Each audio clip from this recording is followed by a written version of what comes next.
सरकारकडून तर आपण पाहताय, सरकारकडून कोणाचा आत्तापर्यंत संपर्क नाही आहे, प्रशासनाचा संपर्क नाही आहे. 4 दिवस झाले आज. आज दुपारी भुजबळ साहेबांचा फोन आला होता, त्यांनी विचारपूस केली. प्रकाश अण्णा शेंडगे भेटायला येते ते असं समजतंय. पण मुळात आमचं एकच म्हणणं आहे की हा जो सगळे सोयरेचा जो अधिनियम आहे तर तो SC ST OBCचे आरक्षण संपवणारा आहे. आणि अशा प्रकारचे ढोबळमानाचे शब्द सगळे सोयरे, गणगोत, सोयरिकी हे असे जरांगोकडून शिकून महाराष्ट्रातल्या विधिमंडळातले 288 आमदार जर कायदे बनवणार असतील तर माझी राज्य सरकारला विनंती आहे की तुम्ही जरांगेंनाच एक काम करा, ॲडव्होकेट जनरल करा किंवा विधी न्याय विभागाचा प्रमुख करा. आणि जरांगेचे मते शब्द आहेत सगळे सोयरे, गणगोत, सोयरीक, उद्या भावकी म्हणतील, परत कुठला फौजदारी कायदा असेल त्यात जरांगेचे शब्द घ्या आणि कायदे बनवा. एवढी महाराष्ट्रावर वाईट वेळ आलेली आहे. जे आमचं SC ST OBCचा आरक्षणाचा जे संरक्षण करणारा जो अधिनियम आहे, जातीचे दाखले देणारा, त्याच्यात त्यांचं ऐकून जर तुम्ही शब्द टाकत असाल तर यापेक्षा दुर्दैव या महाराष्ट्राचं नाही.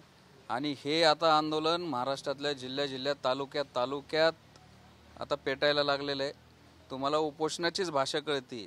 आमच्या कुठे गेल्या त्या लाखो हरकती, काय केलं त्यांचं त्याचा पहिल्यांदा खुलासा करा. तुम्ही जर हरकती मागवताय एखाद्या कायद्यासाठी आणि त्याला लाखोच्या संख्येने हरकती येतात, तो रद्द केला पाहिजे ना. मग 8 ते 10 लाख लोक एका साईडला आणि एक माणूस एका साईडला, तुम्ही नक्की न्याय कुणाला देणार आहे? मग हे नक्की रयतेचं राज्य आहे का, नक्की लोकशाही आहे का ठोकशाही आहे का दबावशाही आहे, हा प्रश्न आहे. त्यामुळं आता अजून तर कोण आलेलं नाही. अशीच आमची OBCची गत आहे. तिकडं पायघड्या पांघरल्या जातात, तिकडं विमानं जातात, हेलिकॉप्टरनी मंत्री जातात, तिकडं जज जातात, तिकडं प्रशासकीय अधिकारी जातात, तिकडं डिव्हिजनल कमिशनर जातात, गुडघ्यावर बसतात. आमच्या इथं कोण फिरकत नाही. बघू हाच न्याय तुम्ही देणार आहे का? विधानसभेला दाखवू आम्ही आमचा OBC फॅक्टर. आणि सर्वात महत्त्वाचं म्हणजे आमचे जे नेते आहेत त्या नेत्यांना तिथं कॉर्नर केलं जातं, नेत्यांवर दबाव टाकला जातो. हा पण एक आम्हाला अत्यंत कळकळीचा मुद्दा आहे. आता तो कुठला तरी एक संघर्षयोद्धा चित्रपट आला आहे. आमच्या तमाम 6 कोटी OBCचे जे नेते भुजबळ साहेब आहेत, त्या भुजबळ साहेबांच्याबद्दल अत्यंत आक्षेपार्ह, लाजिरवाणी, हास्यास्पद त्याच्यामध्ये दृश्य दाखवलेली आहे. अहो मुख्यमंत्री साहेब, राज्याच्या कॅबिनेटमधला तुमचा एका सहकारी, त्या सहकार्याची अशी टिंगल टावळे पिक्चरमध्ये दाखवली जाते. तो पिक्चर रिलीज होतोय, कुठेही सेन्सर बोर्ड.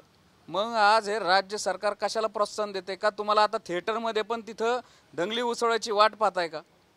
तर याचा कुठंतरी आपण सर्वांनी विचार करावा. शासनाने असा आमच्या नेत्याची जी नाचक्की होती, हा पिक्चर थांबवावा. आणि हा सगळे सोयऱ्याचा GR आहे, जोपर्यंत तो रद्द होत नाही, शासन आम्हाला त्याची खुलासा करत नाही, तोपर्यंत हे प्राणांतिक उपोषण थांबणार नाही. शेवटच्या क्षणापर्यंत आम्ही बाजू लावून धरणार आणि या उपोषणावरनं उठणार नाही.